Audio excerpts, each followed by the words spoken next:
19वां अध्याय, बलबल का उद्धार और बलराम जी की तीर्थ यात्रा। श्री सुखदेव जी कहते हैं, परीक्षित, पर्व का दिन आने पर बड़ा भयंकर अंधड़ चलने लगा, धूल की वर्षा होने लगी और चारों ओर से पीप की दुर्गंध आने लगी। इसके बाद यज्ञशाला में बलबल दानों ने मल मूत्र आदि अपवित्र वस्तुओं की वर्षा की। तदनंतर हाथ में त्रिशूल लिए वो स्वयं दिखाई पड़ा। उसका डिलडौल बहुत बड़ा था, ऐसा जान पड़ता मानो ढेर का ढेर कालिख इकट्ठा कर दिया गया हो। उसकी चोटी और दाढ़ी मूछें तपे हुए तांबे के समान लाल लाल थी।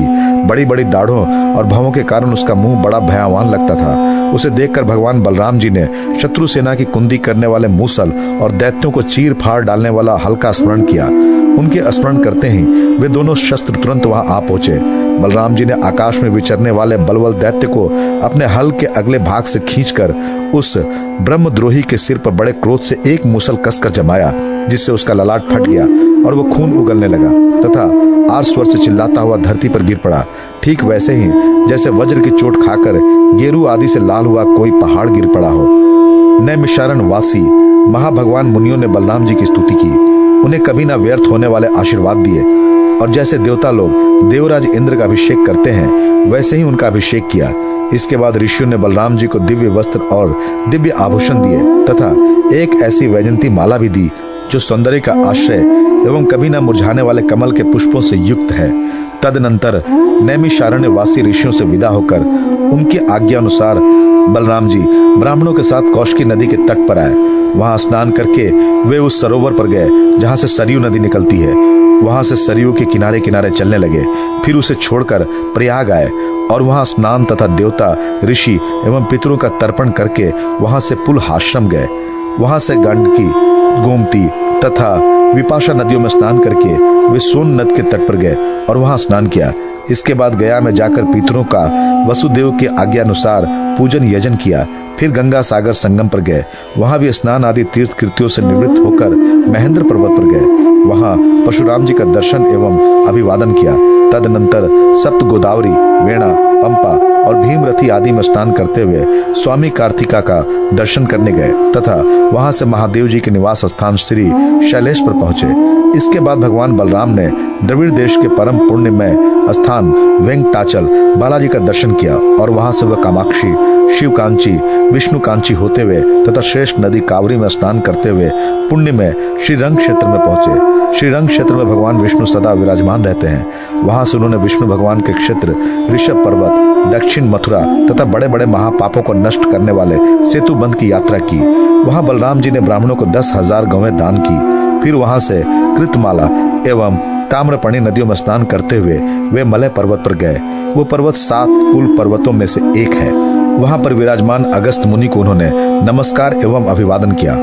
अगस्त जी से आशीर्वाद एवं अनुमति प्राप्त करके बलराम जी ने दक्षिण समुद्र की यात्रा की। वहां उन्होंने दुर्गा देवी का कन्याकुमारी के रूप में दर्शन किया। इसके बाद वो फाल्गुन तीर्थ अनंत शयन क्षेत्र में गए और वहां के सर्वश्रेष्ठ पंचापसरस तीर्थ में स्नान किया। उस तीर्थ में सर्वदा विष्णु भगवान का सानिध्य रहता है। वहां बलराम जी ने 10,000 गौवें दान की। अब भगवान बलराम वहां से चलकर केरल और त्रिगर्त देशों में होकर भगवान शंकर के क्षेत्र गोकर्ण तीर्थ में आए। वहां सदा सर्वदा भगवान शंकर विराजमान रहते हैं। वहां से जल से घिरे द्वीप में निवास करने वाली आर्या देवी का दर्शन करने गए और फिर उस द्वीप से चलकर शूरपारक क्षेत्र की यात्रा की। इसके बाद तापी, पयोष्णी और निर्वंध्या नदियों में स्नान करके वे दंडकारण्य में आए। वहां होकर वे नर्मदा जी के तट पर गए। परीक्षित, इस पवित्र नदी के तट पर ही माहिष्मती पुरी है। वहां मनु तीर्थ में स्नान करके वे फिर प्रभाग क्षेत्र में चले आए। वहीं उन्होंने ब्राह्मणों से सुना कि कौरव और पांडवों के युद्ध में अधिकांश क्षत्रियों का संहार हो गया है। उन्होंने ऐसा अनुभव किया कि अब पृथ्वी का बहुत सा भार उतर गया है। जिस दिन रणभूमि में भीमसेन और दुर्योधन गदा युद्ध कर रहे थे, उसी दिन बलराम जी उन्हें रोकने के लिए कुरुक्षेत्र आ पहुंचे। महाराज युधिष्ठिर, नकुल, सहदेव, भगवान श्री कृष्ण और अर्जुन ने बलराम जी को देखकर प्रणाम किया तथा चुप हो रहे हैं। वे डरते हुए मन ही मन सोचने लगे कि ये ना जाने क्या कहने के लिए यहाँ पधारे हैं। उस समय भीमसेन और दुर्योधन दोनों ही हाथ में गदा लेकर एक दूसरे को जीतने के लिए क्रोध से भरकर भांति भांति के पैतरे बदल रहे थे। उन्हें देखकर बलराम जी ने कहा, राजा दुर्योधन और भीमसेन, तुम दोनों वीर हो, तुम दोनों में बल पौरुष भी समान है। मैं ऐसा समझता हूँ कि भीमसेन में बल अधिक है और दुर्योधन ने गदा युद्ध में शिक्षा अधिक पाई है। इसलिए तुम लोगों जैसे समान बलशालियों में किसी एक की जय या पराजय नहीं होती दिखती। अतः तुम लोग व्यर्थ का युद्ध मत करो, अब इसे बंद कर दो। परीक्षित, बलराम जी की बात दोनों के लिए हितकर थी, परंतु उन दोनों का बैर भाव इतना दृढ़ मूल हो गया था कि उन्होंने बलराम जी की बात ना मानी। वे एक दूसरे की कटुवाणी और दुर्व्यवहारों का स्मरण करके उन्मत्त से हो रहे थे। भगवान बलराम जी ने निश्चय किया कि इनका प्रारब्ध ऐसा ही है, इसलिए उनके संबंध में विशेष आग्रह न करके वे द्वारका लौट आए।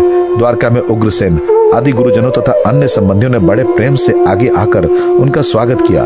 वहां से बलराम जी फिर नैमिषारण्य क्षेत्र में गए। वहां ऋषियों ने विरोध भाव से युद्धादि से निर्वृत्त बलराम जी के द्वारा बड़े प्रेम से सब प्रकार के यज्ञ कराए। परीक्षित, सच पूछो तो जितने भी यज्ञ हैं वे बलराम जी के अंग ही हैं, इसलिए उनका ये यज्ञानुष्ठान लोक संग्रह के लिए ही था।